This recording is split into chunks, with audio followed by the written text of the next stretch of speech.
So sorry, I have my fan on, so there's like so much hair in my mouth. Hey y'all, welcome to a new video. This one is going to be a little different than how I usually do these videos. Okay, if you've been around for a long time, you know that at the beginning of every month, I love to do a monthly reading wrap up as well as a monthly movie watching wrap up. And unfortunately, for the last 2-3 months, my schedule has been really whack. Okay, like life is unpredictable. That is like the biggest lesson I've learned over the last 3 months. And due to life being unpredictable, I was unable to create a monthly reading wrap-up video for the month of May and for June. And now we're in August, so now I have to do one for July. For the reading updates, I don't want to skip any books. Like, I want to let you know what I've been reading for the last 3 months, so that's what I'm here to do today. This video might be a little bit longer than you're used to if you've seen multiple monthly reading wrap-ups of mine, but whatever. I want to talk about all the books that I've read over the last 3 months, and that's what we're gonna do. I'm actually filming this several days before the end of July, so July is not over yet, and I'm just here to get a head start on this video because I know it's going to be kind of a behemoth for me to edit and film. So right here in this clip, all I'm going to do is talk about the books that I read in the month of May of 2025. Maybe when I talk about the books that I read in June, I'll be wearing something different. Maybe it'll be a different like atmosphere. I don't know, but I have everything written out. I am ready to talk about the books that I read in the month of May of 2025. So without further ado, let's get into it. As always, huge shout out to Storygraph. Thank you so much for existing, Storygraph. Maybe one day you will notice me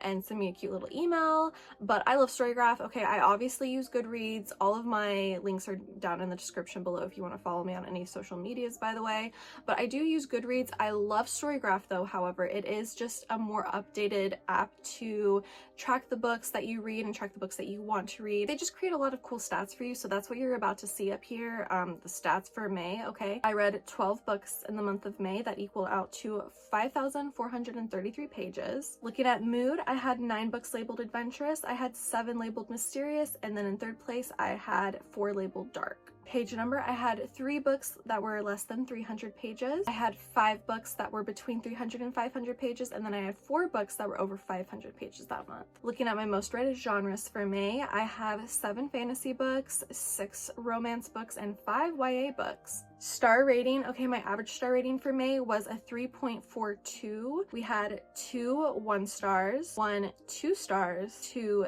3 stars, 4 4 stars, and 3 5 stars. All right, so let's get into it. What are these 12 books that I read in the month of May? Right off the bat, we have Cress from Marissa Meyer. This is the 3rd book in the Lunar Chronicles series. I gave this one 5 stars because it freaking deserved it. Okay, I've been talking about the Lunar Chronicles all year on this channel, and now I can finally get into the end of the books. The Lunar Chronicles is this really amazing, well-written sci-fi fantasy YA series. It's a retelling of Cinderella, but also so many other lovable fairy tale characters. The first book is about Cinderella. The second book is about Red Riding Hood. This 3rd book, Cress, all right, that's Rapunzel. That girl's Rapunzel, and her man, Captain Thorn. Okay, he is the prince in Rapunzel. I don't know what his name really is in the original fairy tale, but Cress is living up in a tower in space in Lunar, okay, where the lunar people are, and she has been all by herself her whole life. She is the most tech-savvy girl on this side of the planet, okay, and her talents are so rare that her evil stepmom keeps her locked up in this tower all by herself. Well, it turns out that Cinder and company from the previous books, they need the greatest hacker in the world to be able to hack Queen Levana's throne, her whole kingdom, her whole castle and everything. So they decide to break Cress out of her little tower in space, but of course things don't go the way that it's been planned. She ends up alone in the desert with Captain Thorn, who's been along for the ride with Cinder, and they start to have just this tension about them. Okay, Thorn gets blinded, which is like, you know, canon to the story of Rapunzel. I absolutely love that plotline so much, where he's literally blind and she has to help him, and she has no idea what to do because she's like literally never been around another person before, but she just knows that she's in love with Captain Thorn because Captain Thorn, okay, he's like the biggest, baddest, thieviest little man, okay? He is wanted in every state, he's wanted in every country, he's wanted throughout planets, okay? He has been thieving his way through life just like, what's his name, Flynn Rider in the Tangled movie, okay? And Cress is super well knowledgeable of like social media and like things going on in the news, so she has had a crush on Captain Thorne for her whole life because she's always seen his picture show up in wanted posters and everything. Their adventure is just spectacular. I loved Cress, I related to Cress, and that's why I gave this one 5 stars, because it was such a joy to read. Next, I read Piranesi from Susanna Clark. I ended up giving this one 3 stars. This was recommended from my bestie Sandy. I think that the writing for this was really good. The reveal of the book was really cool, like the way that it played out. The pacing was super great. I just felt underwhelmed. Okay, I had been promised from so many other book readers, from bookstores, from Goodreads reviews, from TikTok reviews, like everyone was saying that this is the greatest story since like The Son of Achilles, okay? Or is it The Song of Achilles? I don't quite remember, but people were comparing it to those stories. It plays kind of like a historical retelling in a way. We have our main character who I don't even know how to explain this book, honestly.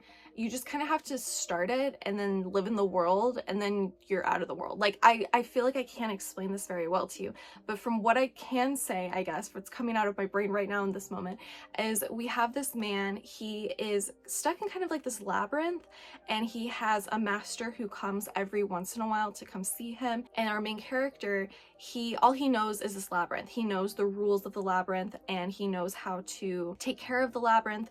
Well, things just start going awry, okay? Like, he comes upon new characters, he's promised things that don't happen, he finds out about specific dates. As the story goes on, he unravels his life story and figures out how he came to be here, why he's here, what's gonna happen next. I just overall felt severely underwhelmed, but I did think that the writing was really good here. Next, I read Fairest from Marissa Meyer. This is number 3.5 in the Lunar Chronicles. Okay, it's a little novella of Queen Lavanna and her story. So we have been hearing about Queen Lavanna since book 1, since Cinder. She's the evil queen, okay? Like, she is the evil queen. Like, that's all there is to it. She's the evil queen of the lunar people. They're super docile under her rule, and she also has her hands in many pots in Earth. She's trying to marry the prince so that she can create this alliance so that she can have control of Earth. So we just know her as the super big baddie, right? Well, this is her story. This is her novella. We find out why she is the way that she is, who maybe Cinder is in relation to all of this, because Cinder is the main character of the Lunar Chronicles. Queen Lavanna's story was great. Like, I gave it a 4 stars. I had a great time with it. I think that Marissa Meyer's writing is just so fun. I truly wish I had been like 11, 12, 13 years old when these books came out, but I still had such a good time reading them as an adult. Okay, next was Twisted Games from Huang. This is book 2 in the Twisted series. I gave this one 2 stars. I'm DNFing the series. I'm not reading any more from this Twisted series. I can't do it. I can't do it, you guys, okay? TikTok tried to make me, and I refuse to comply with further books in the series. It's awful. Like, I read the first book in the series because it's about a group of friends, and these like 5 girls, and each book is their story, so they all find the love of their life in each story. The first book was just deplorable. Okay, our main character guy is a stalker, evil, deserves to be in jail, psychopath, hated him so much. And then we get the second book, which is about Bridget, I believe is her name, and I don't remember her bodyguard's name, but she falls in love with her bodyguard. Okay, she's the princess of a fictional country in Europe. It's like a forbidden love because he is her bodyguard while in America, but then she has to go to her fictional country to rule the country, and so he's no longer part of her staff. Like, he's just not that, he's not able to take care of her anymore because now she has new bodyguards in this fictional country. Well, he can't keep her out of his mind. He will not allow anybody else to touch her. She's supposed to get married. He's like, absolutely not on my watch. It's just a lot of toxic behavior that I'm not a fan of. Like, maybe if I were younger, I could eat it up a little bit more, but not in my big age. Sorry guys, I will be DNFing the rest of the series. Next, I read Binding 13 from Chloe Walsh. This is book 1 in the Boys of Tommen series, and I gave this one 4 stars. Guys, like, seriously, I would have loved to read this as a teenager. Like, it would have been the greatest thing for me to read as a teenager. Like, I feel like I needed this book back in the day. Reading it now heals a little part of me, honestly. This is the story of, fuck, I don't remember anybody's name. Oh, Shannon like the river, and oh, what's his name? Johnny Kavanaugh. Okay, so Shannon is the tiniest girl who ever lived. She is constantly beat up at home, beat up at school. She is just a punching bag for bullies, okay? It gets so bad at her school that she actually has to transfer to the private school. And at the private school, she meets Johnny Kavanaugh day one. Johnny Kavanaugh is just like infatuated with her. He immediately goes into protective mode with her. He's part of the rugby team. Is it rugby? It's not lacrosse. It's either rugby or lacrosse. It's one of those sports that is not very common in America. But he's like the greatest player who's ever played this sport, whichever one it is. I can't believe I can't remember. I think it's rugby. I think it's rugby.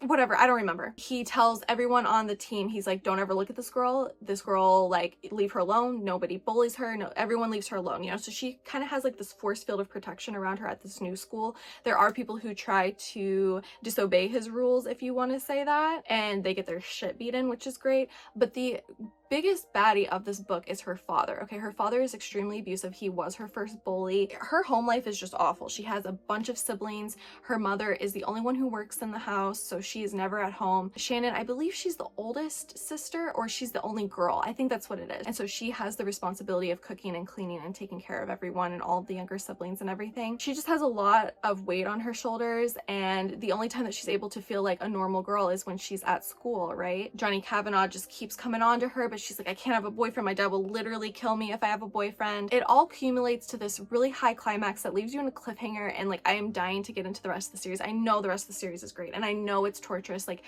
this first book was so torturous. It had me screaming and crying and throwing up and puking, and I know that the rest of the series is going to be that times 10. So I'm like honestly terrified to get back into the series, but I know it's going to be so worth it. And I think that the author Chloe Walsh, like, amazing writing. It's a little juvenile, I guess you could say. Like, I compared it when I first read it to like the greatest Wattpad story you've ever read in your life, and that's fine with me. Like, I had a great time. She got a lot of emotion out of me. She has a great story to tell, and I'm super excited to keep up with the rest of the series. Next, I read Shield of Sparrows from Devney Perry. This is book 1 in the Shield of Sparrows series. I gave it 3 stars. Okay, we are entering the part in the video where I need to sit on my butt because my legs are falling asleep, so let me do that. Okay, is that good for you guys? I hope so. So, Shield of Sparrows, the more I think about it, the more disappointed I am. And honestly, if I were to redo this review, I would give it 2 stars upon reflection. So this is the story of a girl whose name I can't remember, who is a princess in a town, and I believe that she is, I hope I'm not getting this mixed up with another book. Her sister has been called to take down another kingdom, and she is supposed to be married to the prince of this kingdom. However, when the prince shows up to her kingdom to come get her sister, his companion, his guardian, is like, no, we're not gonna marry her, we're gonna marry her, and he points to the main character. The guardian is kind of the prince's spokesperson because the prince doesn't speak, he's mute, so the guardian is the one who like says everything that he wants to say. We find out within like the next chapter that the prince does speak, he just refuses to speak, and so the guardian is just like his BFF and like his right-hand man, he's his mouthpiece, whatever. But yeah, the prince has decided to marry the other sister, and as she's like leaving her kingdom, leaving her hometown, this is super unexpected, right? She thought it was gonna be her sister. Her dad pulls her aside and he's like, okay, so we have a major plot, and that is to overthrow their kingdom, and that's the reason why we made this marriage alliance with your sister and them.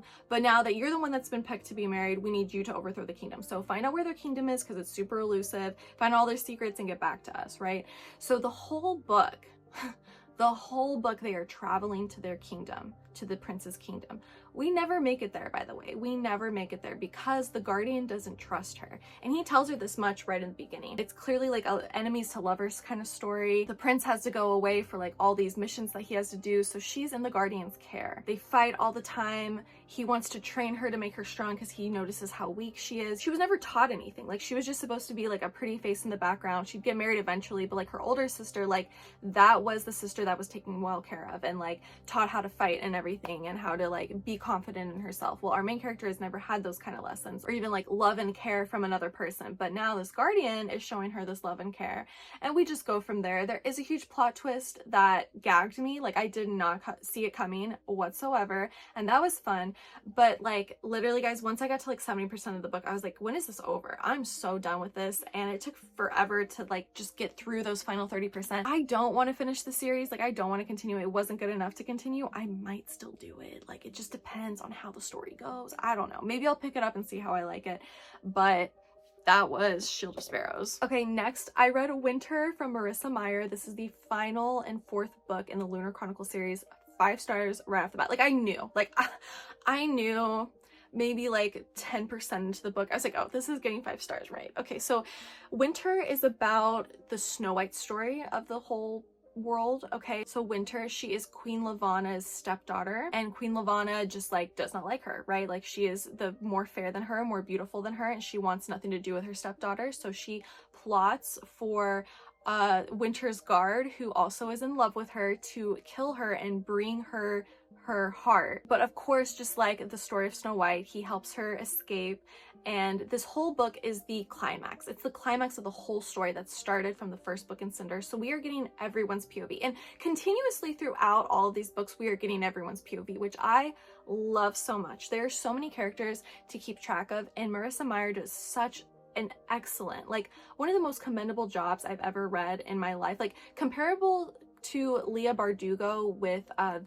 what's it called? Six of Crows, the Six of Crows and Crooked Kingdom series. Okay, the way that she navigated all of those characters' stories, like that is just as good as Marissa Meyer did in hers. So we have the big climax of Cinder finally storming the castle, trying to overtake Queen Levana. There's so much that happens in this book. Winter is the biggest book out of the series. There's so much conclusion that needs to happen. One thing that I really love about these books, and I'm just gonna go on a little rant right here, okay? Bear with me. So in Cinder, we find out that she is half cyborg, right? And that's part of the science fiction-y bit of the book, okay? And that is due to an accident that happened to her when she was a little kid, like when she was a baby, okay? So the only way that they could save her was to give her cyborg parts. So she is seen as a cyborg, you know, she's Cinderella, okay? So she is serving her stepmother's family, and they don't like her and they treat her like trash. You know, it's the story of Cinderella, okay? So the whole book goes on. She has this best friend, this robot friend who is full cyborg, has been helping them the whole time, and she's super fun, super smart. Like she has her own personality. In the end, you know, Cinder does the most and the best that she can to try and create like less of a prejudice and more understanding for cyborgs. She just never forgets where she came from. She never forgets the people who helped her along the way. She is such an inspiring character, and that's part of the reason why I wish I had read this as a teenager, as a young teen or preteen or whatever. Okay, middle school. I think it's such an important message that so many kids, and young girls especially, should just remember. And like, you know, there's so much empathy in the book and apathy and just like so much sensitivity to all these characters, and I just loved it. I really loved it so much. Okay, that's the last I'm going to talk about the Lunar Chronicles. Psych. I'm probably going to end up talking about them at some point again in the year, but for this video, that's it. Okay, next I read The Near Witch from Victoria Schwab. I gave it 1 star. Hated this book. Honestly, me and V.E. Schwab, like, I don't know if we need to fight. I don't know what our beef is. I don't know what the tussle needs to happen, but like something needs to happen because I don't get it. I'm trying so hard to understand like her books and like why she's so well loved. I'm not saying she doesn't deserve to be well loved. I understand she's a very good writer. She's prolific. She's a fast writer. That's her job. Like that's her life, is writing, and I think that she does a good job of it, but I don't always enjoy her stories. And in fact, I have gone through the books that I've read from her, and they are either super mid, like very middle tier, or bad. Like I simply can't get into them. The Near Witch was one of those bad ones. The lore behind this one, if I'm remembering correctly from like the author's note or whatever, she said that she wrote this book forever ago and she self-published it, I believe, but it didn't go off. Like no one read it, no one liked it. And then when she became V.E. Schwab, because she published The Near Witch under Victoria Schwab as like her first book, but then she wrote another book that like took off and she became V.E. Schwab. She republished or re-released The Near Witch, like traditionally published. And so people are like, oh, it's like her first book, it's her first work, and it's still so good. And I just, it's not for me. Sorry. Like I'm trying with you, Victoria Schwab. I will give you a couple more chances because I have like 1 more book of yours physically in my TBR. Okay, I read The Heart of Betrayal from Mary E. Pearson. This is book 2 in the Remnant Chronicles. I gave it 4 stars.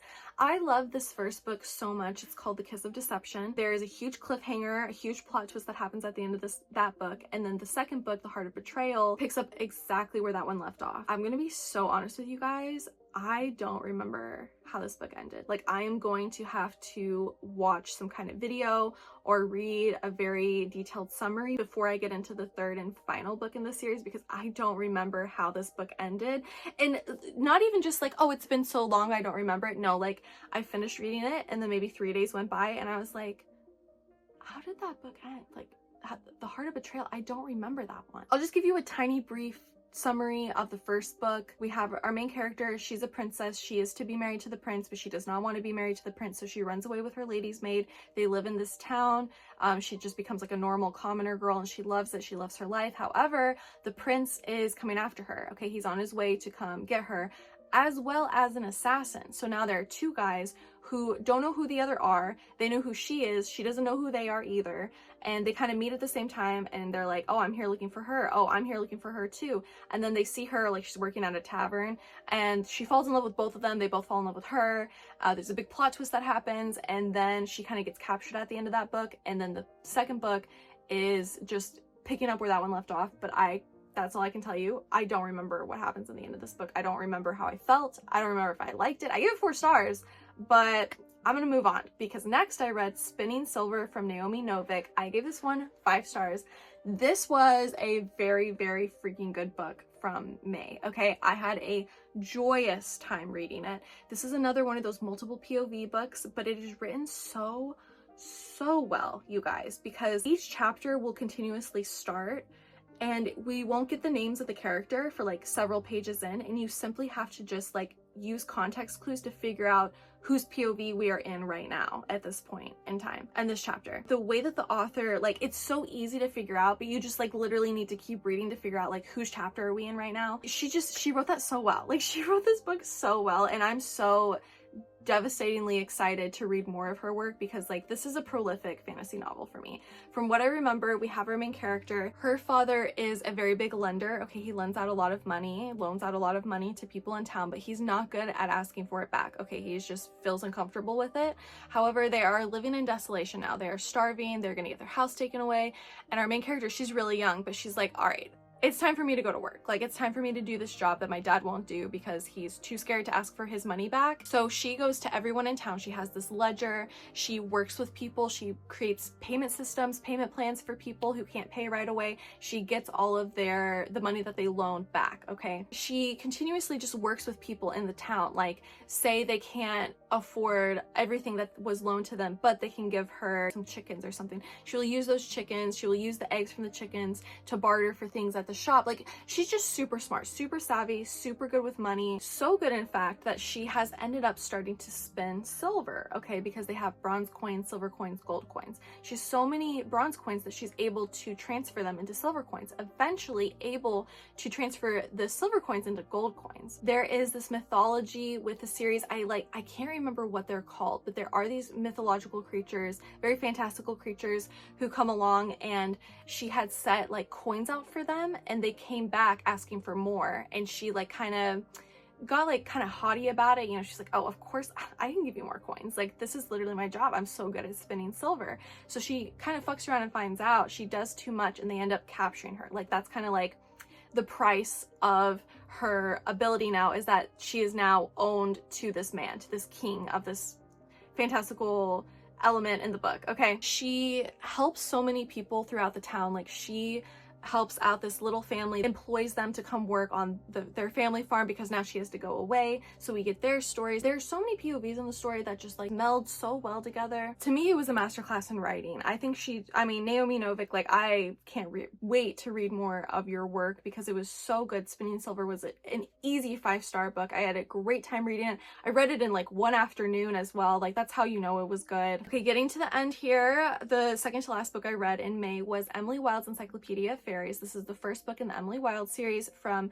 Heather Fawcett. This is so fun, okay? I love how this book reads. It's kind of like a field journal from Emily Wilde. She's super smart, super knowledgeable, and she's on her way to create an Encyclopedia Faeries, okay? So she is entering the Fae world. She's kind of socially awkward, but she is a scholar who like specializes in fairy folklore, so that's the reason why she's creating this encyclopedia. Well, she's on an adventure, and along comes an old like coworker of hers. His name is Wendell, and she has the suspicion that Wendell is either completely a fairy or he's part Fae. And she wants to get rid of him because he's like impeding on her journey and everything. It's kind of the notion of like keep your enemies close, because she doesn't want him there, but if he's a fairy, he can probably help her out with a lot of this research that she wants to do, right? Wendell is like down bad for her. He loves her, he yearns for her, he's like so cute and so sweet to her, and she's definitely the one who like gives the pushback in the relationship. Nothing's even happened by this book, okay? They're like slowly falling in love with each other. I believe there are 3 books out right now, and I'm so excited to read the next one. It's been on my Libby app, like it's been on hold on the Libby app for months now, so I should be getting it pretty soon. Their dynamic is just so fun because she's super socially awkward and he's really charming, and I love it so much. Okay, and then the final book that I read in May, and I actually listened to this one, this was an audiobook, was Tell Me What You Did from Carter Wilson. Oh my god, I don't even want to talk about this one. Okay, so it's a thriller. It's about a girl who has a true crime podcast, okay, called Tell Me What You Did. And what it is she and her boyfriend like vet the people who are going to come on the podcast, and she talks and she's like, all right, tell me what you did. And people can call in and get interviewed by her and tell her what they did, okay, what crime they've committed. Sometimes it's simple things like, oh, I stole my boss's dog, but I gave him a better life and everything's good now, da da da da. And some people come on to like literally confess murder, and she tells them like, you are here of your own accord, like I have no responsibility for anything that happens to you after this phone call. Like the police might call you and arrest you after you admit to this. It's a very popular podcast. It's a very popular one because you have like real life criminals coming on here to confess their crimes just because they want to talk about what they did, right? Well, our main character, she herself has committed a couple of crimes along the way of her life, and one day her podcast kind of gets taken over by a man who has been stalking her and harassing her, and he kind of turns the tables on her and gets her to confess and tell her audience what she did. The book lasted forever. I felt like I listened to this for like 2 months straight. It was almost nauseating how much is in this book that I had to get through to get to the end. It just wasn't good payoff. I didn't have fun with it. The audiobook wasn't even like good. Like I didn't enjoy the audiobook, so I gave it 1 star. All right, that is everything that I read in the month of May. I told you this video is going to be long. In the next clip, I'm going to talk about everything that I read in the month of June. Hey y'all, I am here today to talk about everything that I read in the month of June. So, getting right into it, again, thank you Storygraph as always for existing, because without you I would not have this data. Okay, I read 6 books. That equaled out to 3,331 pages. The biggest mood I had was tense with 3 books. When you look at page number, I had 1 book that was under 300 pages. I had 2 books that were between 300 and 500 pages, and then 3 books that were over 500 pages. Looking at genre, my most read genre,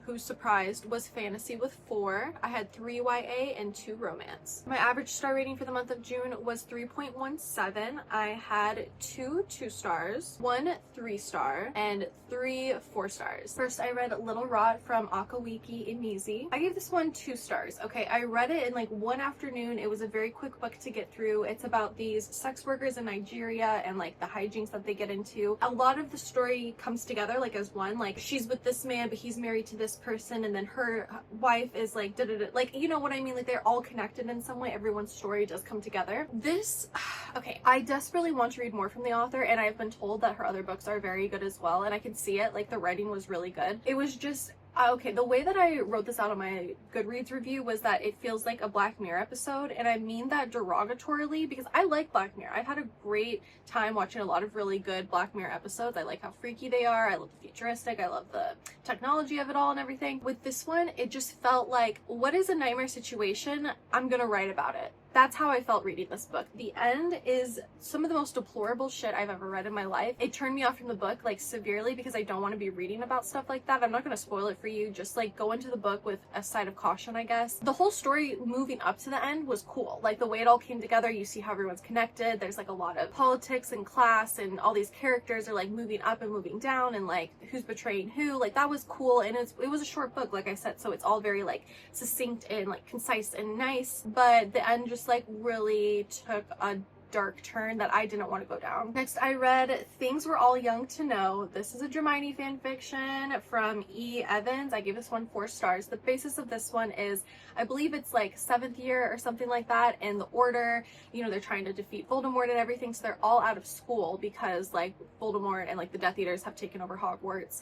Well, they decide that they need someone to kind of infiltrate the Slytherins, and they decide to have Hermione polyjuice herself to be Astoria, who I don't remember from the original Harry Potter books. I don't remember her from the movies or anything, but she is a huge character in the fanfiction world. They decide for Hermione, the Order decides for Hermione to take polyjuice to pretend to be the Slytherin like queen, basically. Okay, she's like head girl of the Slytherin house. Who's head boy?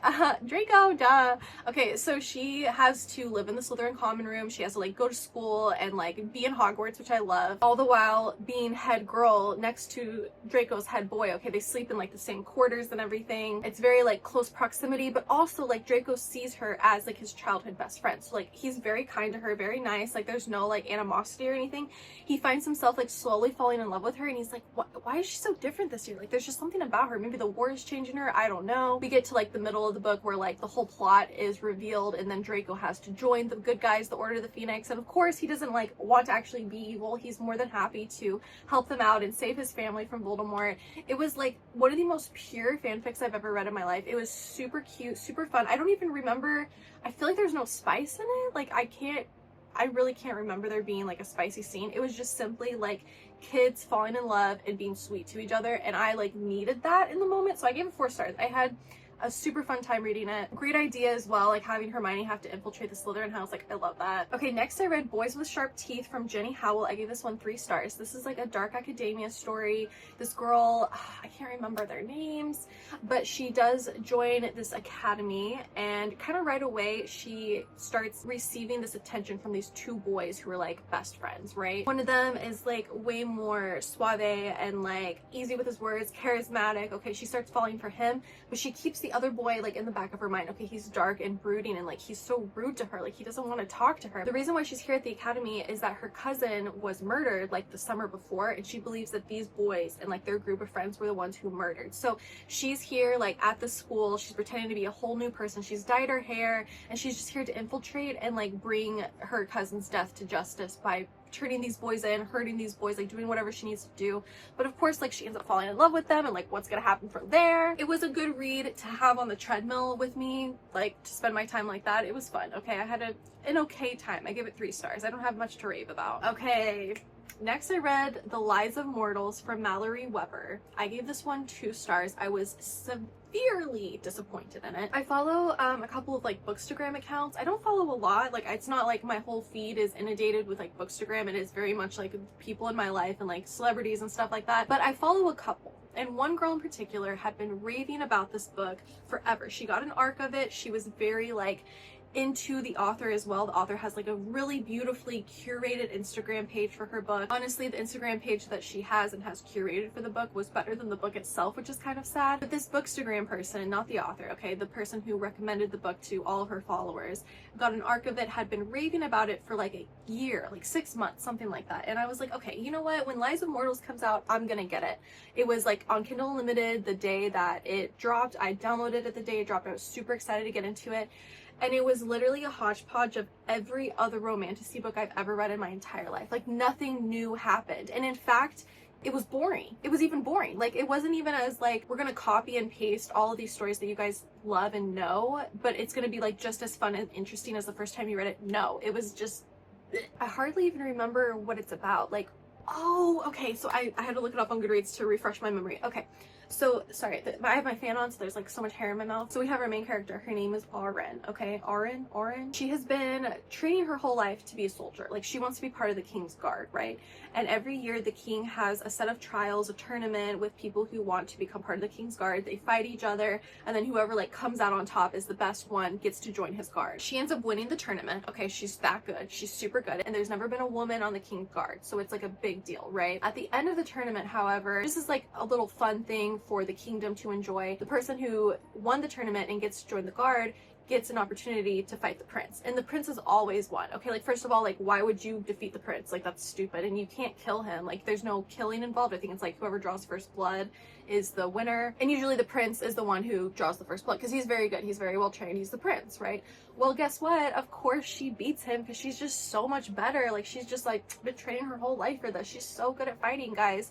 So she bests the prince, and he is angry. So she joins the king's guard that night. There's like a big dinner, a big banquet to like celebrate and everything, and she goes back to her quarters, and the prince has commanded some of the guards to go after her and like assault her. Like it's really dark, okay? Like seriously, he's like, I can't believe she embarrassed me, go do this to that girl.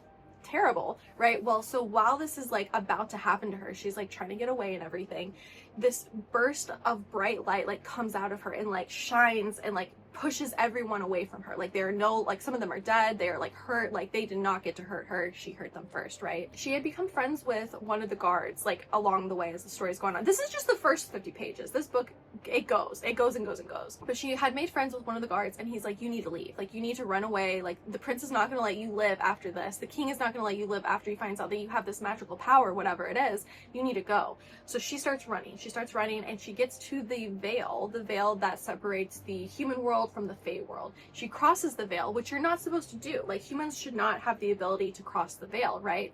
As soon as she crosses the veil, there's this really handsome dark-haired man who's just like, hey girl, nice to see you, where you coming from? And then he like disappears, right? And she's like, what the heck, like what's going on? She gets picked up by the Fae people. Okay, they find out that she has this power. Turns out she's actually part of a giant prophecy that they've been waiting to happen. They've been waiting for this girl to show up. She starts this romance with this man who's supposed to be her enemy. Like it's the guy who like obviously was there at the beginning of the story. Guys, it was like, it was just cut and paste, but like nothing fun. Like there was no fun to this book whatsoever. I don't even remember the spicy scenes. Like that's how unfun it was. The author has said that she plans on having a really big series for this book. She's like, just wait until you see what happens next.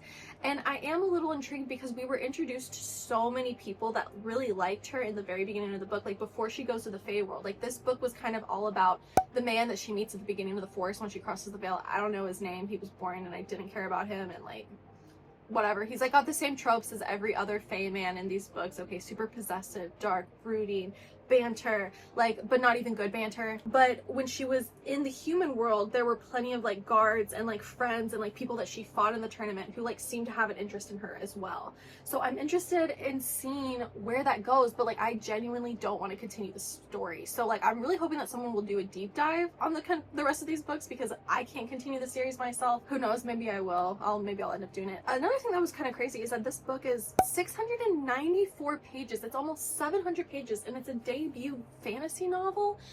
That seems like really rare. It was really long, guys. Like I wish I could have liked it because I saw so much hype around it, but it truly felt like everything I've ever read in the last 3 years when it comes to romantasy.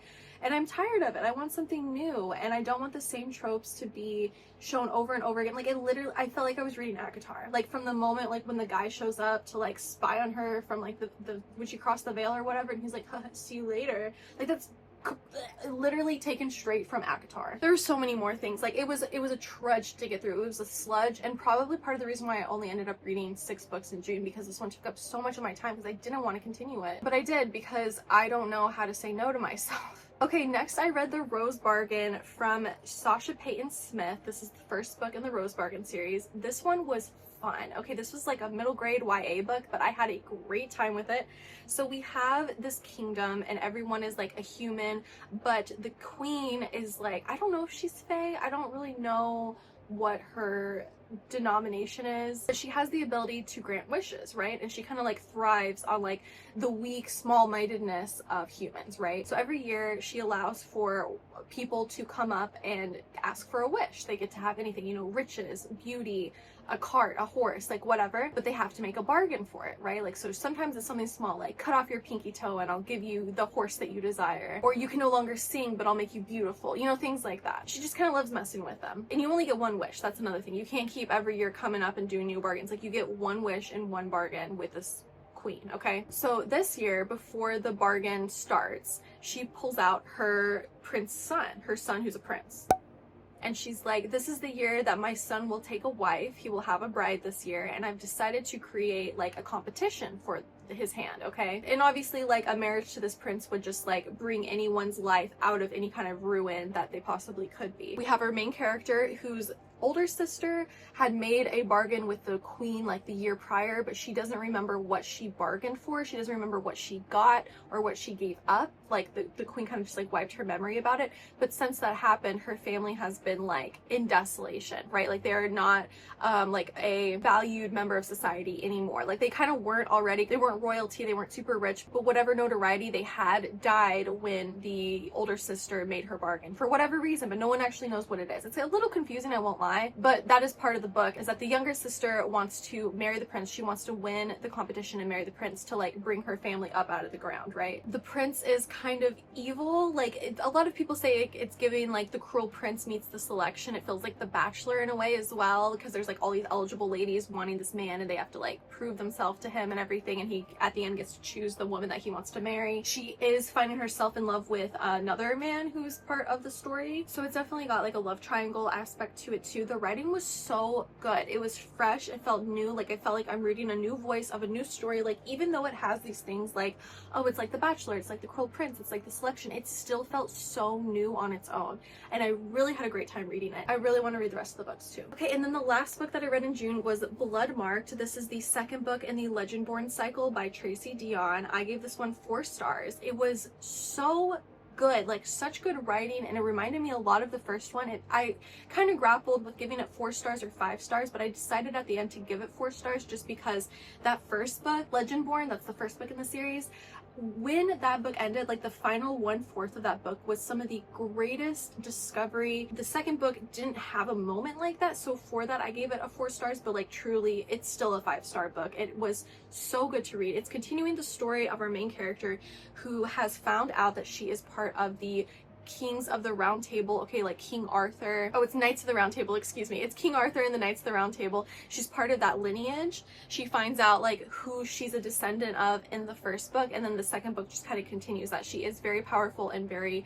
like she is there to save their kind and mankind as well. So in this book she's kind of dealing with that, as well as understanding like her role in the society now. Like she can't just like do whatever she wants. She has to constantly be thinking about like the betterment of everyone else instead of like putting herself in danger.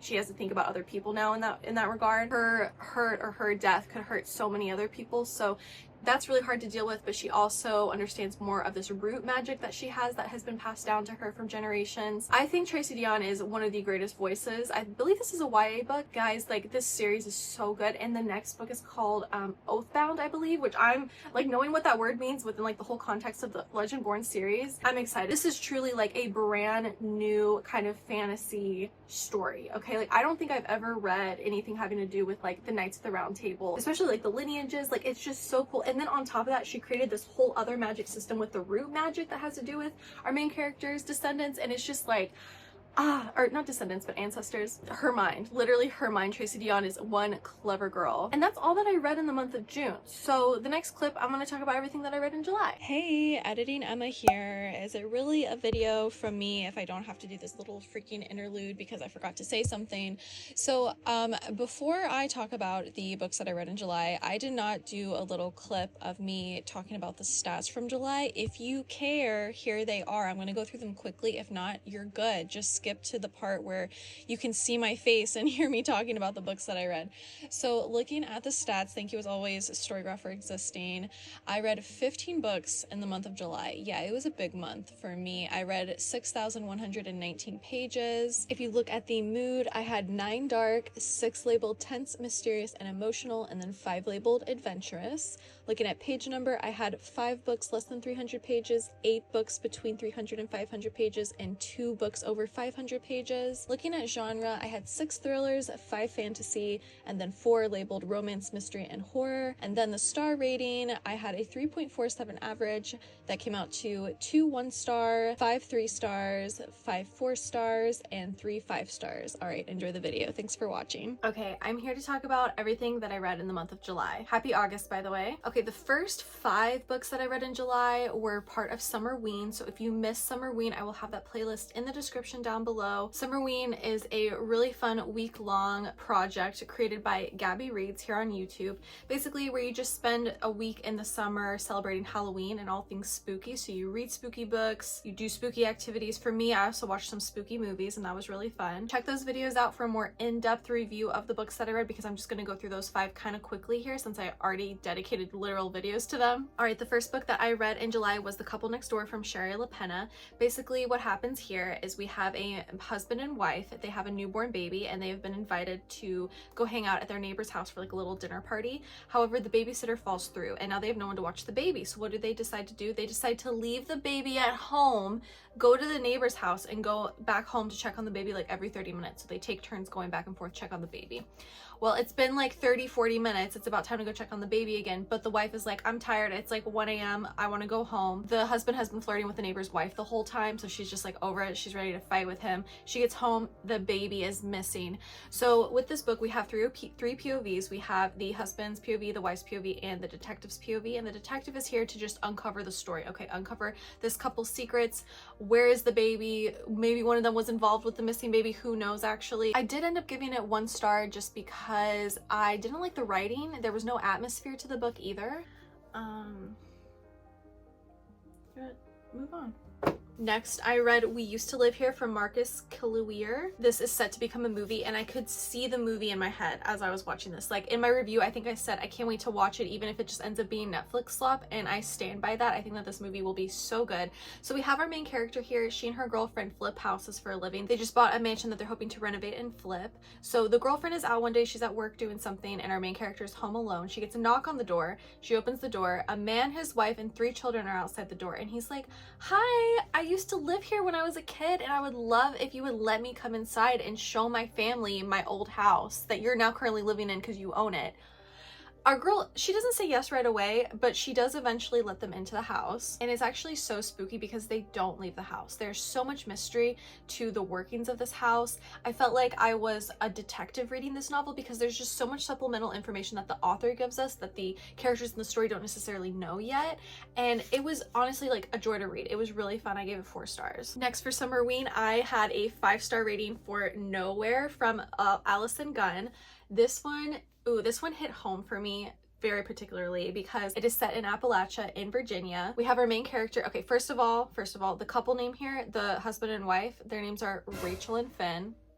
Let that sit in. Rachel has moved her family to the Appalachian Hills in Virginia to take a police chief job that has opened up. Her husband is not excited about this move. He didn't want to move here. Okay, he's used to living a more like privileged, posh, like upper middle class kind of life, and that's not how they live in the mountains. Okay, so our main character Rachel gets a call early in the morning to go to the property of like the biggest meth lab proprietor in the area. Okay, and she thinks that it's just, you know, they're high on meth, they're just doing their thing, it's no big deal, but things are very different. Okay, so we have 2 brothers. One brother is like on the floor crying, like convulsing, like having a full-blown panic attack, and he's like, "Go in the woods. What you're looking for is in the woods." His other brother saw what was in the woods and took off, like just ran away. He was like, "I'm not dealing with this. I'm not messing with this at all." So she goes into the woods, and there is a grotesque image that has happened, something that has happened to a body that has been put up on a tree, and it's very horrifying. I'm not going to get into the grotesque and grisliness of it, but this book definitely does not shy away from it, which I did enjoy. She's obviously very shocked by this really violent scene in the woods, but she's kind of like, okay, like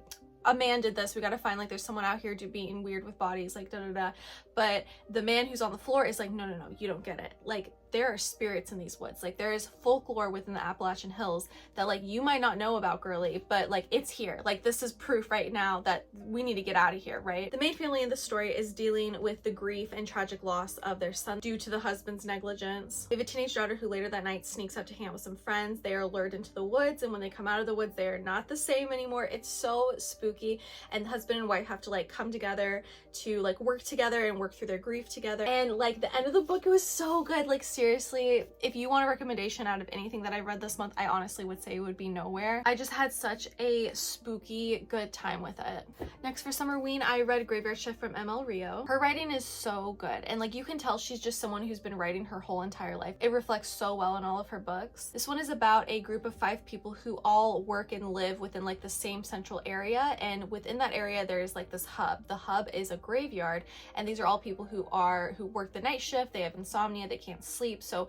at midnight every night they go to have a cigarette together at this graveyard, and they're just kind of like friends in that way. Like they don't hang out outside of this graveyard, they don't know a whole lot about their personal lives, but like for those 30 minutes during a cigarette break at a graveyard, you know, they come together and have things in common. Well, tonight is a little different because there is a plot that has been dug up in the graveyard, and this is a cemetery that hasn't been used in like 100 years, so it's like who's burying what here? They hide behind headstones. It's like spooky. This man shows up with this big bag and he dumps the bag into the hole, and it's filled with dead rats. So it's like, what is going on? Why are these rats here? Where do they come from? And there's just like this whole mystery that they have to uncover. It's a novella, so it's really short, and I didn't get as much story as I wanted to.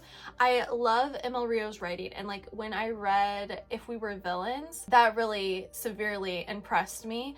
And I know that she could have done a lot more with this story if she decided not to make it a novella, or her publishers decided not to make it a novella, like whatever that decision was. It was chilling, it was a little thrilling, very mysterious, and like overall I had fun. I still give it 3 stars because I didn't like fall in love with it. Oh my god. Okay, next, Diavola. This is the other one that I would recommend to you. Okay, so this is from Jennifer Thorne. This stars our main character, Anna, and she has kind of like the worst family in the world. Okay, so she is on a family vacation to Italy with her mother, father, sister, her husband, and their 2 kids, and her twin brother. And her family just kind of like really expects the worst out of Anna. Okay, they always think that like she is going to have something negative to say. She's a smart aleck. She thinks she's better than them. Like they kind of have these like preconceived notions and like stories and like expectations of like how they think she's going to act or react to something before they've even brought something to her. They already expect so much negativity out of her, so like when she does give a little negativity, it goes a long mile, you know what I mean? So their mother has rented this really nice villa in Italy, and kind of right away everyone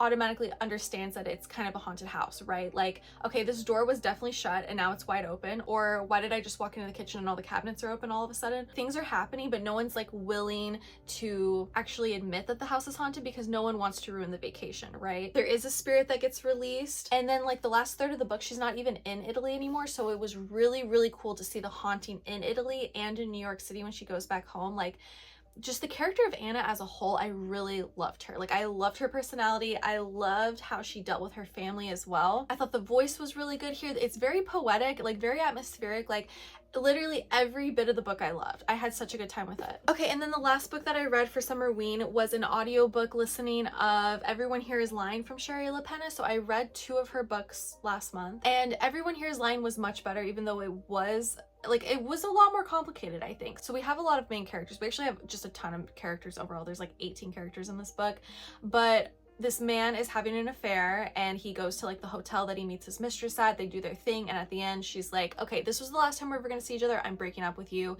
Go home and don't ever talk to me again. So he's very upset. He goes home, and his 9-year-old daughter is home, and she's supposed to be at school. So it turns out she was sent home early from school because she's a brat and she was misbehaving, and she gives him a lot of lip, and he is like it is not the time for it. Like he's a very upset man. So he hits her, and he hits her so hard that she falls to the ground, and she's like shocked. This is not the first time he's ever hit her, but it's definitely the hardest he's ever hit her. And he's shocked too. He's kind of like, oh my god, like I didn't mean to do that. I didn't even know I had that kind of strength in me, kind of thing. And she just gets up and runs away, right? Well, they have another son, and after school he's supposed to take his sister home. Like they're supposed to walk home from school together. Well, she wasn't there to walk home because she got sent home early. So he goes home, and his sister is not home either. He calls his mom. She wasn't at school. She's not at home. I don't know where she is she's now declared a missing person because no one can find her. It's like weeks go on and no one can find her. There are so many characters in this book. We have like the police chief and like their aide. We have the husband and the wife story. We have the woman that he was cheating on with her husband and her children. We have like the little girl's story. We have the little girl's friends. Like there's so much to the story, seriously. I gave it 3 stars because I think that it's a 2-star book, but I listened to the audiobook and the narrator was so good. Like she honestly made me bump it up an extra star just because she was able to keep the characters so separate from each other that it wasn't confusing in any way. And I feel like I would have been possibly confused reading it just because, like I said, there's literally like 18 characters in this book and it's a short book too, so there's a lot of people that like go nowhere. She made it fresh, she made it fun, easy to understand as well, and overall the story was like fine. Like it was kind of okay. Again, very little atmosphere, which I'm learning that you can expect from a Shari Lapena book. I might not pick up another one of hers, maybe if I just want like a quick little thrilling read. I could see myself because she's recognizable to me now. But anyway, that was Summerween. Those were the 5 books that I listened to and read it during Summerween. Okay, getting into what else I read. So I read volume 27 of My Hero Academia. I'm trying to get through all of the manga because the new season comes out in October. I believe it's the last season, and I didn't watch last season, like the season came out last year, because I wasn't caught up on the books. So I'm still trying to catch up through the books so that I can watch the season, so that I can watch the new season in October. So that is the goal for the next couple months, is to finish this manga. This volume specifically entered my wife Mirko, who I love so much. If you know, you know. Okay, next I had a beach read of Problematic Summer Romance from Ali Hazelwood. This is, so if you've read Not in Love, that was a book that came out before this one. The main characters from that one, the boy, this is his little sister's story. So we meet her briefly in Not in Love, and she is in love with his best friend. So we kind of like learn a lot of the characters in that book, and then this is like not a spin-off, but book 2 in the series. Okay, the romance trope with this one is that it's an age gap romance, and I love it so much. Like I love how Ali Hazelwood navigates her romance books. She makes them so fun to read and like so sexy. They're like thrilling even, because okay, so we have this age gap romance. He's literally 15 years older than her, and in no way, shape, or form does Ali Hazelwood ever make it seem like he's being gross or weird or creepy or predatory. In fact, he's constantly the one who has to push her away, and it's finally after much begging and pleading on her end where she's like, will you open your eyes and see what we have here, before he can finally actually allow himself to explore a relationship with her. Ali Hazelwood has such a good job of taking these tropes and kinks even and making them like the sexiest, most wonderful romantic things you've ever read in your life, and I just love that so much. Like she really is a prolific romance writer, and I will happily read what else she writes. I still have yet to read Deep End, and I am so excited for that one. Maybe I'll set that one aside to read for August because it's still summer and that seems like a summery kind of book. I love her. I love her to death. Okay, next I read The Auction from Love's Bitka 8. This is a Dramini fan fiction. It is the story behind this book, Rose in Chains, from Julie Soto. So The Auction came out first on AO3, and then the author blew up. Okay, people love that story so much, and she decided to change it up and then traditionally publish it. So The Auction is like what this came out of. All right, so for The Auction, the premise of this story is that the war is over, Voldemort won, Harry is dead. Okay, the Death Eaters have rounded up the Order, they have rounded up the Muggles who fought for their side, they've rounded up like everyone who was against Voldemort, and have decided to hold this auction to sell them off. So they sell off fighters, slaves, and lots. Lots are specifically girls that are sold off in the auction to the Death Eaters for purposes that I'm sure you can very clearly imagine. And at the end of the auction, Hermione Granger is kind of like the prize, okay, the one to buy, and she sells for 65,000 galleons to Draco Malfoy. He outbids this really evil gross man who wanted her for the purposes I'm sure you can gather, and Draco just wants to protect her. Okay, he loves her, he's been in love with her forever, and like that's the name of the game. That's what he's trying to do. Of course, Hermione has like all these privileges that the other lots are not able to get. She's able to do research, she's the brightest witch of her age, and she's going to do the most that she can to save these girls from this oppression that they've been put under. Overall, I had such a fun time reading it. It's very dark, like it's not for the weak. I wouldn't like suggest it to people like right off the bat, but definitely I had a fun time with it. I love Draco's characterization in it, and Hermione's characterization was too. Like I had little to complain about. Oof. Okay, so we are entering the second DNF ever on this channel, and also the second DNF of the year. So I finally DNF'd Under the Oak Tree from Suji Kim. This is volume 1. I believe this was a manga or like some kind of serial story that was then binded into books. I'm not 100% sure on that. That's just kind of what I've gathered. Ooh, here we go. Yeah, it says this volume collects chapters 1 through 76 of the original web novel from Suji Kim. So that's where it originates, okay? I have no idea how this book transpires. I have no idea how the story moves on because I could not get past like the 40% mark. I picked it up at the library simply judging the book on the cover. The cover is gorgeous. She is so pretty. I love the writing. There's like sprayed edges. I thought that that was cute. You know, it's a very nice book, right? The story that's within it though, guys, like I don't even want to tell you what it's about. Like the short of it is that we have our main character Maxie, and she is given to the Prince Riften. Okay, her father like hates her. She's had a terrible life, terrible upbringing. She's been poor, she's very sheltered, but she still like has the title of this princess, and she has to get married to a prince. So her father marries her off to like get her riches, I guess. And from the very beginning of the book, the prince is obsessed with her. Okay, like he has to be on her and in her at all times. Like he can't even like help himself a little bit. Like it's that kind of thing where it's just like it's accepted that she's just supposed to take it, but also he's very talented in pleasuring her too. Okay, like it's straight erotica, honestly, but it's so badly written.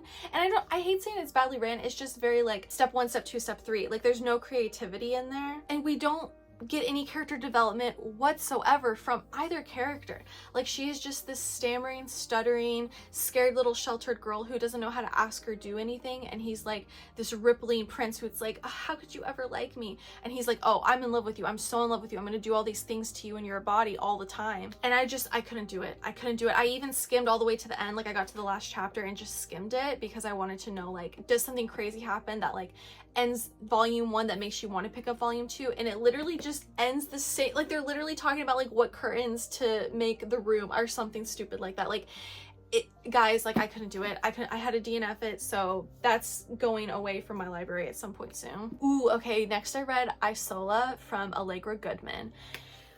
Okay, I give this one 3 stars. It deserves 4 stars because it's really well written, and unlike Under the Oak Tree, it actually has incredible character development. So we have our main character, and she is just kind of like a spoiled princess. However, she has no parents, and at some point when she's like a teenager, I guess, her guardian, who's her uncle, decides to sell her castle, like the place that she grew up in, the place that her governess has basically raised her in. Her and her governess are super tight, super close, but her uncle decides to sell off her castle to give it to like a rich family who wants the castle, right? Her uncle is this colonizer who just like constantly rides out on his ship to other lands. There's constant talk of like the new world, and he fights and kills the people that are in the land, to steal their goods, to steal their riches. Like he's just kind of just a bad guy in that way, right? It's set in like, I don't know, the 1500s. So he has guardianship of her, and he sells her castle, and he's like, you're gonna come onto the sea with me. Like you're gonna be on the boat with me. We're gonna have all these adventures. We're gonna get really rich. You're gonna like learn the ways of the sea, basically. And so she gets on the boat, and she ends up falling for a shipmate, and the shipmate ends up falling for her. And her uncle hates this, so he decides to isolate them along with her governess on this island and leaves them. So he just drops them off on an island and leaves. So they have to learn how to fight animals, how to fight the elements. They have to learn how to cook, how to clean, how to like keep shelter in a place that has nothing. Like they were literally dropped with nothing. There is death that happens on the island, and our main character just learns a lot. Like she learns a lot on this island. She becomes something she never even imagined she could be. I'm not gonna go any more into the story. However, I am gonna say this is the reason why I gave it 3 stars. This might be a little spoilery, so if you don't want to know anything about this book, just go to the next book. But the way that I wanted so much revenge to be enacted upon the uncle, and we don't get it. Like there is no literal revenge. I was waiting, and I was so excited for what could possibly happen at the end of this book, because she has been put through so much, and her whole life was taken away, like literally stolen away from her because of her uncle's greed. And there's no revenge for him at all. There's just this kind of overarching theme of like kindness and forgiveness, and God is a big thing in the book as well. Like her governess is constantly like reminding her to say her prayers and like talk to God and be thankful, and this is part of her development because she's never felt that way towards God, so she has to like actually start doing that. It just wasn't for me. Like I can see this being really relatable and really inspiring for a lot of people. For me, it just wasn't. And like the hatred in my heart. Like I wanted him to get his revenge. I wanted him to get his just desserts so bad, and we don't get it. So that's the reason why I gave it 3 stars, just simply because it was not a satisfying ending, but the writing is really good. I literally read this book in an afternoon. It was so good. I could not get enough of it. Ooh, okay. I read The Priory of the Orange Tree from Samantha Shannon. This is book 1 in the Roots of Chaos series. I gave this one 3 stars as well. See, okay, I wanted to love it so bad. Like nothing has intimidated me more than this behemoth right here. Okay, it's over 800 pages, and I've just been like, I love the cover as well. It has to do with dragons. You open up the book, at the end there's like a huge glossary, a huge like names pronunciation, like who's who of the story. Like there's so much supplemental information that the author does give to you for this grand epic fantasy world that she's created. But I got into a slump at like the 70% mark of this story, and the last 30% took me like a whole month to read, because I was so over the story by then. Like I felt like the buildup was good, but then once we got to like the climax of the story, I just couldn't get through it anymore. I really don't know what it was, but we have a lot of characters here. There are a lot of areas that the book covers as well, so like the West and the East and the South. There is a lesbian relationship in this story as well that I, honest to God, didn't see coming at all. Like I was that straight person who like looks at 2 girls making out and I'm like, oh, they're such good friends. Like that's literally how I felt reading this. Like I did not get those vibes, and then once they started doing things, I was like, really? I didn't see this coming at all. There's a man who's been exiled, and he has to like work his way back to like the good guys and stuff. There is this person who has like this prophecy that's been put upon them or inside of them. There are so many dragons. There's so many different species of dragons as well. Like I didn't know that. Like this was the book that introduced me to different species of dragons, and for that I think that's really cool. Like super kudos to that. It was a fun book, but unfortunately just really wasn't that captivating. Okay, oh my god. So next I read Beautiful Ugly from Alice Feeney. I gave this one 3 stars as well. Okay, the writing is not super great, but I loved the end of the book. Okay, so we have this man, he is an author, and his wife has recently gone missing. He's down on his luck. Okay, he has not written a good novel in forever. Well, his agent decides to send him out to like this writer's retreat on like this remote island far, far away. Like you have to take like a ferry to get to the island. There are only like 25 people on the island. They say it's like 6 miles long and 5 miles wide, so most people just ride a bike everywhere. Like there's no need for cars, and he's just supposed to sit in this old author's cabin and just write his next novel. He uncovers a lot of mystery about the island, including the place where he is currently staying. So the author whose house that he's staying in killed himself in that house. So there's like, that's kind of freaky. And then he ends up finding that man's manuscript for his next book, and that next book is brilliant. Okay, so he decides to steal the manuscript, change it up a bit, and write it off as his own. There is such a good ending to this book, like a great plot twist. I didn't think that it was the most well-written book. Like I didn't have like this euphoric pivotal like feeling while reading it, but as a whole, as a story, I thought the story was fun. It felt like many different kind of movies I've seen before. Like a couple months ago I did this video where I watched a Criterion collection, and I watched this coastal thrillers collection that they had on the Criterion channel that included movies like The Ghostwriter and Shutter Island, and this book felt like one of those movies. So I've seen the story before. It wasn't anything new, but I definitely loved the ending, and that's all I'm going to say about it. Okay, so the last book that I read last month was Tess of the Dubervilles from Thomas Hardy. I started this one like end of May, and oh, okay, this is like the most miserable book I've ever read in my life. Like this is the start of misery porn, in my opinion. We have our main character Tess. She lives in this huge family with parents who like don't actually care about her. She's pure-hearted, she's very kind, and she gets taken advantage of in the very beginning of the book. And what's really sad too about the whole story is that their name is D'Urberville, and they are assumed to be descendants of the D'Urbervilles, who were this really rich, profound family like a couple years back. But something happened, and then like a side of the family like moved away from the D'Urbervilles and became the D'Urbervilles. Like it's just kind of like as time went on, the name changed, I guess. So they are of royalty, but she does not live like royalty at all. She gets taken advantage of, and from there her life just falls to shit. And I'm not gonna lie to you, the first like third of the book was so good. Like I was shocked what I was reading. I did not expect the things that happened to this girl to happen. Like I can't believe that this is like English curriculum for like high school students. Like my boyfriend read this in honors English in high school, and it's honestly a little hard to believe that, just because of how much this girl goes through, especially in the very first third of the book. But regardless, I understand, because it's just like such an achievement in literature. This book was written so beautifully. Like, I wrote it up. There's so many lines highlighted and underlined in this book, just because Thomas Hardy like is very poetic. There's one point in the beginning of the book where she goes through something really traumatic and really sad, and at the end of that, like when she's done like kind of being sorrowful over it, sorrow, get it?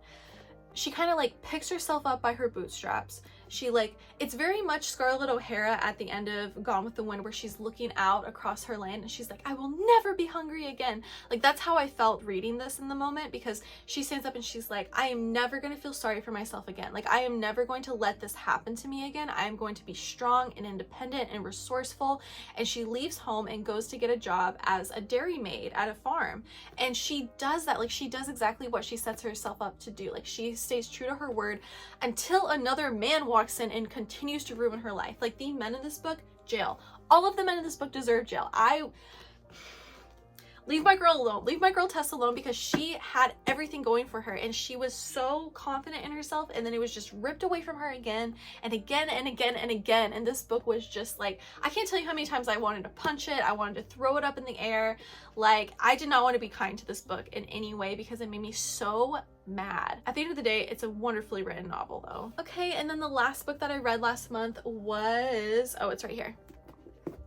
Volume 28 of My Hero Academia. Okay, I just wanted to continue the story a little bit more. It was July 31st. I was like, let me get another book under my belt for the month. We are finally entering the big fight with Shigaraki after he's been cooped up for like 3 months, getting stronger. And it's just, guys, like, shit's about to go down. And I have the next 2 novels on deck here. I don't remember where I stopped. I believe I've seen both of these. Like, I've read both of these. So I'm still not caught up to where I was, but I am freaking getting there. I only have like 13 novels to go. All right, everyone, thank you so much for watching this video. I'm sorry that it's so long. Like, this will not happen again. Okay, come September, when I talk about all of the books that I read in August, it will just be like a short, succinct list of just that. I won't let it get to this point again where I go 3 months without updating. But thank you so much for sticking around. If you are at this point in the video still watching, thank you so much. Sincerely, if you are a returning subscriber of mine, clicking on another video, watching another video from me, you are so cool for that. Thank you so much for the support. Like, really, it means the absolute world to me. Thank you so much from the bottom of my heart. I love you. If you are new to this channel and this is the first video you've ever seen of mine, consider subscribing so you don't miss any book or movie content that I make in the future. Feel free to check out all of my older videos. I have a ton on this channel that I've created throughout the last 1.5 years. I'm very proud of the work, and I hope that you can find some joy in them. If you like this video, give it a like. Don't forget to follow me on all my social media in the description box below, and I will see you in the next one. Bye!